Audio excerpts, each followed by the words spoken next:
All right, so this is what I'm going to attempt to do today. You know, I've been on sort of this smoking spree here lately, trying to learn how to do it.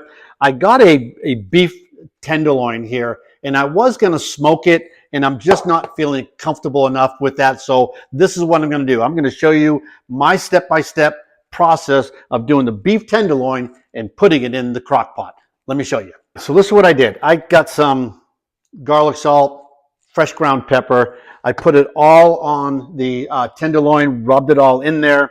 The next step is I got some non-salted butter, got it all softened up, got some fresh rosemary from the garden, chopped that up really fine, put it inside the butter. Then I'm going to go ahead and put it all over the tenderloin before we do the next step.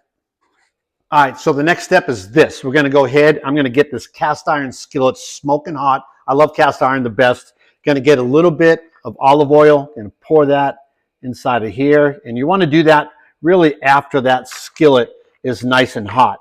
I'm going to take what's left of this unsalted butter, get that inside of here, mix that up just a little bit. And now what we're going to do is we're going to put this tenderloin in here in this skillet for about maybe a minute per side. All right, this is what you're really trying to look for. Just get a little bit of crust on that thing. So after you do each side for about a minute, minute and a half, you're gonna take the tenderloin and you're gonna go ahead and put it in the crock pot, and I'll show you what's next. All right, so after you put the tenderloin in the crock pot, you're gonna take beef broth and put all that whole can in here. Around, you're gonna wanna try to get all those little chunks that were in there. All right, so once you put that beef broth in there, you're stirring all that up. You're getting all the little crust off the bottom of that pan. You're going to let that cool just for a little bit before you put it into the crock pot. Now that I transferred the beef broth, the juices from there to the crock pot, now I'm going to add my vegetables here. Got some carrots, cut up some of the onions, put all that inside of here. I'm also going to use the rest of the rosemary. Put that on top. Put this here. Put it on low, and I'll see you in about 2 hours. Wish me luck. All right, now that I have this at a 135 temperature, I'm going to go ahead, take it out.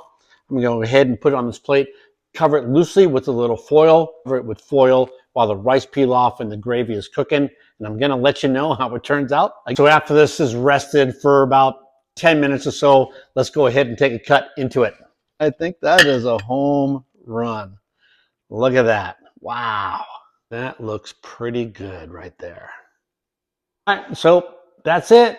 You know, we tried the beef tenderloin. I think it turned out okay. We're going to go ahead and eat it. You subscribe to our channel. And as always, you know, keep cooking.